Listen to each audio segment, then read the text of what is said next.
Howdy folks, welcome to part 2 of my electrical age tutorial series. Last time we talked about wires and electricity, but didn't really have anything to power them with except voltage sources. Since you can't really use those in survival mode, today we're going to find out how to generate power through heat turbines. Let's set up a basic generator. First you're going to need a heat source, the stone heat furnace. Next you place a turbine with the big end facing the back of the furnace, and a cooler on the small end. If you forget which side is which, remember that the red end goes to the hot side, and the blue end goes to the cool side.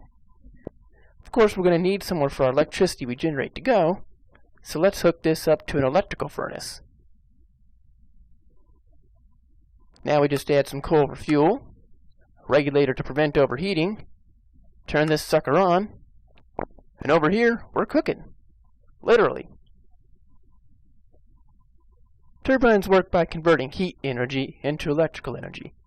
In general, the greater the temperature difference between the hot and cold side of the turbine, the more electrical energy you get out from the heat energy you put in. In theory, a perfect turbine would turn all the heat energy into electricity, but as my thermodynamics professor liked to say, when it comes to beating nature, you lose. Speaking of science type things, we're only going to need one equation today. It's kind of obvious. As a rule, the power going into a turbine system is equal to the power coming out of the turbine system. Over here is an example of this. This stone heat furnace is putting about 400 watts of power into the hot side of the turbine. Over here on the cold side, 300 watts of power is coming out. So it makes sense that the electrical power output would be equal to 100 watts, the difference between these two. And we'd be right. Almost.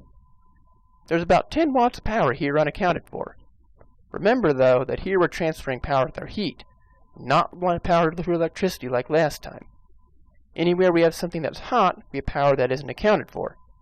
Here it happens the turbine itself is where the power goes. Some of the energy ends up left in the turbine as heat and isn't accounted for. The largest loss of power due to heat, however, in a system like this, is actually at the stone heat furnace. Looking at what power it outputs and what's in the cable, we can see 1/3 actually doesn't make it into the cable at all. This is a high loss, especially considering it never even goes into the turbine and can't be used to make electricity. Over here we have a nearly identical setup, the only difference being addition of some thermal cables. If we measure the power over in the cooler, we can see the extra cables use up a tiny bit of power. Finally, we have a setup without any thermal cables at all. And looking at the three of these, we can see that it really doesn't make that much of a difference. With power setups, you can pretty much ignore all cable, cooler, and turbine losses, and still be reasonably accurate.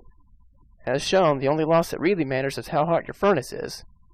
The hotter the furnace, the more power it loses in the air before any of it goes in the cable. Now you might be saying, I want to get lots of power out of my turbine, but I don't want to lose it all to furnace heat loss. Here a row of turbines comes in handy. As we know, turbines become more efficient as the temperature difference between each side increases.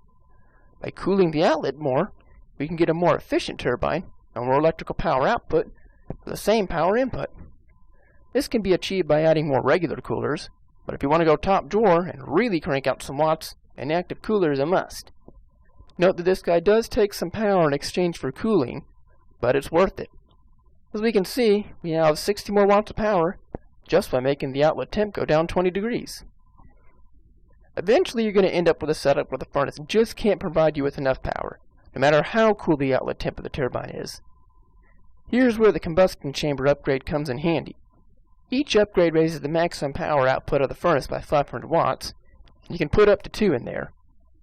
The extra power also results in an increase in the inlet temperature for the turbine, which you might think would make it run more efficiently. Unfortunately, the extra power you throw into the turbine results in more heat coming out on the other side, so unless you have extra cooling, the efficiency stays about the same. Now, investing in another active cooler won't help you, as its power requirement eats any extra energy the turbine creates, so your only real option is investing in a mass of passive coolers. But then you're really substituting coal for other resources. Unless you're trying to be super efficient, it might just be easier to fork over a few more chunks of coal. If you're like me, you've got enough to open a railroad. One thing to keep in mind is that the power output of a turbine is related to both the temperature difference across the turbine and the power coming into the turbine. A turbine with a temperature difference of 80 degrees being fed 800 watts will generate more power than one with a difference of 80 degrees being fed 600 watts. As we can see with this setup here, the higher power level of the input results in more power being converted into electricity, despite the rise of the outlet temp. There's an equation in here somewhere, and I'd love to give it to you, but I've searched the wiki and forums and can't seem to find it. Even if I could, I don't know if it'd be simple enough for everyday use, as turbine power generation involves enthalpy, entropy, and tensor properties, and all sorts of other sciencey math stuff that give most people a headache. What matters most is that the greater the temperature difference between the hot and cold side of the turbine, the more electricity you get out for the power you put in. The rest comes out to be just hand-waving and guesswork. Well, that's it for this tutorial. Next time we'll cover how to fuel, regulate, and make networks of these guys, so you can get started on some really epic setups. In the meantime, experiment a bit to find the best setup that works for you, or just have some fun overloading circuits and blowing them up. Your choice. This has been Ben Plotz, and thanks for watching.